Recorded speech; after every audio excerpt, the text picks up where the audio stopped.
Just let me...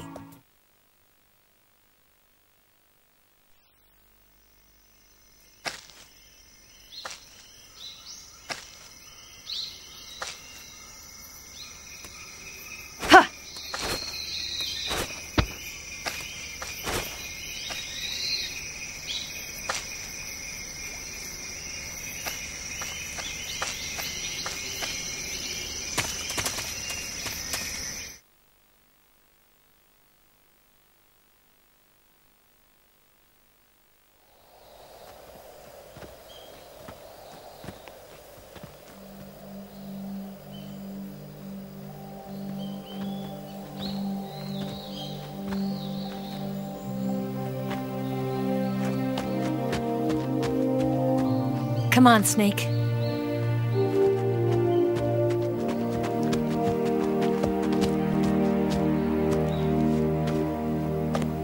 We made it. We made it. Over there.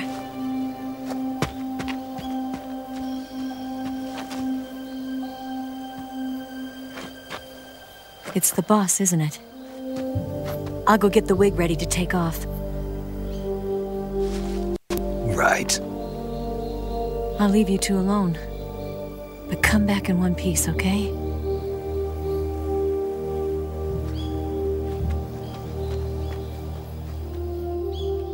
Promise me!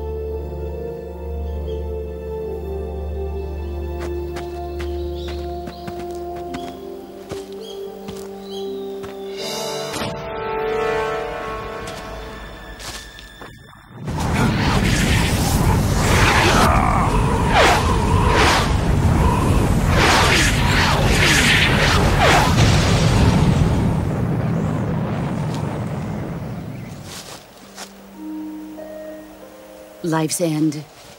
Isn't it beautiful? It's almost tragic. When life ends, it gives off a final lingering aroma. Light is but a farewell gift from the darkness to those on their way to die. I've been waiting, Snake, for a long time. Waiting for your birth, your growth, and the finality of today. Boss. Why are you doing this? Why? To make the world one again.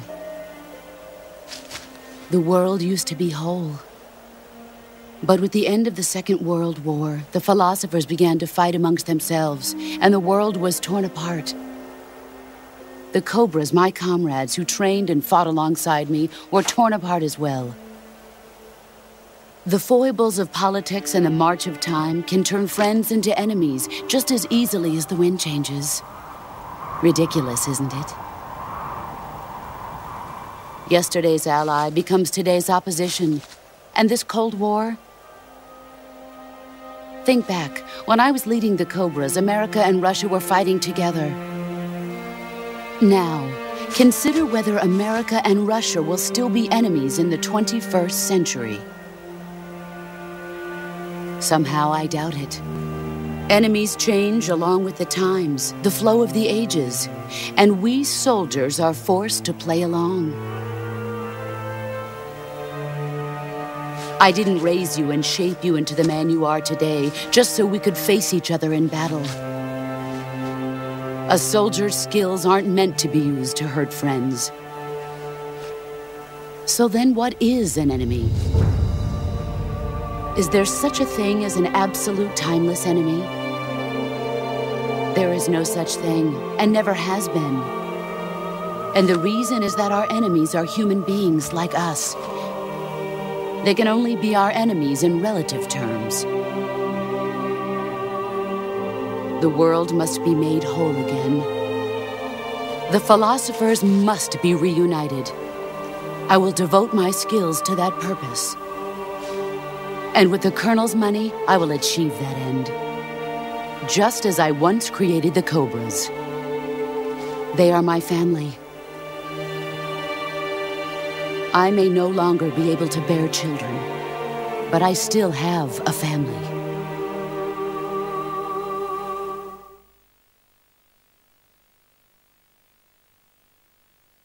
It was November 1st, 1951.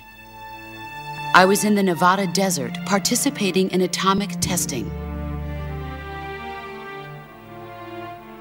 The name Nevada is derived from Spanish, covered in snow, white as snow. And snow is exactly what I saw in that Nevada desert. It froze my blood white. Snake, you were an atomic test subject, weren't you? On Bikini Atoll. That's part of the reason I was drawn to you. You and I are alike. We're both slowly being eaten away by the karma of others. We'll never have the chance to die peacefully of old age. We have no tomorrow. But we can still have hope for the future. In 1960, I saw a vision of the ideal future from space. 3 years earlier, the Soviet Union had succeeded in launching Sputnik, the first man-made satellite in history, into orbit. This came as a huge shock to the United States.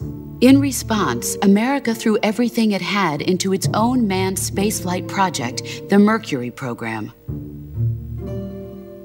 Even as the Soviets seemed poised to send their first man into space, America was still experimenting with chimpanzees and rockets. The government wanted human data, so they secretly decided to send a human being into space. I was the one they chose. At the time, they didn't have the technology to block out cosmic rays, and whoever they sent up would inevitably be exposed to heavy radiation. That's why they chose me. After all, I'd already been irradiated once. Of course, you won't find any of this in the history books. I could see the planet as it appeared from space. That's when it finally hit me. Space exploration is nothing but another game in the power struggle between the US and the USSR. Politics, economics, the arms race, they're all just arenas for meaningless competition. I'm sure you can see that, but the Earth itself has no boundaries. No East, no West, no Cold War. And the irony of it is, the United States and the Soviet Union are spending billions on their space programs and the missile race, only to arrive at the same conclusion. In the 21st century, everyone will be able to see that we are all just inhabitants of a little celestial body called Earth. A world without communism or capitalism, that is the world I wanted to see. But reality continued to betray me. In 1961, I was sent to Cuba, to Bahia de Cochinos. It was part of a CIA-sponsored invasion under the guise of taking Cuban exiles back to their country. But the US government betrayed them. Our weak-kneed president held back their air support. Defenseless, the exiles were annihilated by the Cuban army. All I could do was watch in silence. I was set up by the very country I'd sacrificed so much for, by the very government I dedicated my life to defending. I was driven from the surface world, and I went underground. Then, 2 years ago, I faced the Sorrow, my old comrade in battle.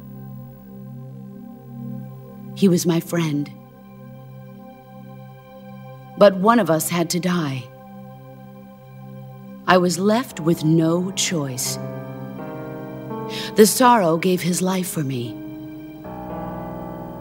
There is no enmity between us. One must live, and one must die.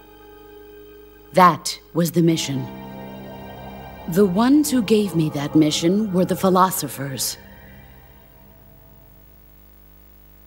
Early in the 20th century, the true holders of power in the United States, the Republic of China, and the newly formed Soviet Union gathered together in a secret meeting that would later be known as the Wiseman's Committee. The secret pact they formed there marked the beginning of the philosophers. But the last of the original members died in the 1930s. After that, the organization began to run out of control, and the Wiseman's Committee degenerated into a mere shell of its former self. The philosophers of today have no sense of good or evil. Their influence extends to countries and organizations involved in every aspect of every war. They have become war itself. That's how they operate. The sacrifices of war cause a shift in the times. This shift leads to renewed conflict, and in turn triggers the next war. Like a nuclear chain reaction, each conflict sparks countless others, forming an endless spiral that will continue on for eternity. Do you understand what I'm saying, Snake? By consuming me and you, the philosophers intend to keep that cycle going forever. It was my father who explained all of this to me. He was one of them. You see, I am the last remaining child of the philosophers. But after he revealed the truth, my father was killed by that same shapeless, formless organization. And my father isn't the only thing the philosophers have taken from me. In June of 1944, the Cobras and I took part in the landing at Normandy. We'd been given a top-secret mission to locate and destroy enemy V-2 rocket installations. I was pregnant at the time. The sorrow was the father. I gave birth on the field of battle. A beautiful baby boy.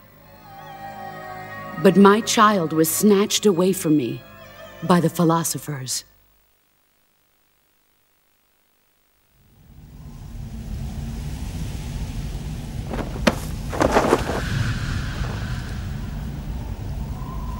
Look at this scar. This is proof that I was once a mother. I gave up my body and my child for my country. There is nothing left inside me now. Nothing at all. No hatred, not even regret. And yet sometimes at night, I can still feel the pain creeping up inside me, slithering through my body like a snake.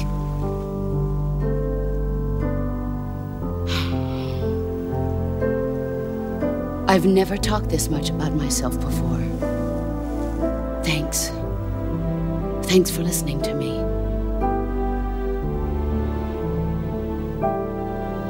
I feel content. Snake, commence the operation. I raised you. I loved you. I've given you weapons, taught you techniques, endowed you with knowledge. There is nothing more for me to give you. All that's left for you to take is my life, by your own hand. One must die, and one must live. No victory, no defeat. The survivor will carry on the fight. It is our destiny. The one who survives will inherit the title of boss. And the one who inherits the title of boss will face an existence of endless battle. I'll give you 10 minutes. In 10 minutes, MiGs will come and bomb the hell out of this place. If you can beat me in less than 10 minutes, you'll be able to escape in time. Let's make this the greatest 10 minutes of our lives, Jack. Boss. You're a soldier. Finish your mission. Prove your loyalty. Face me.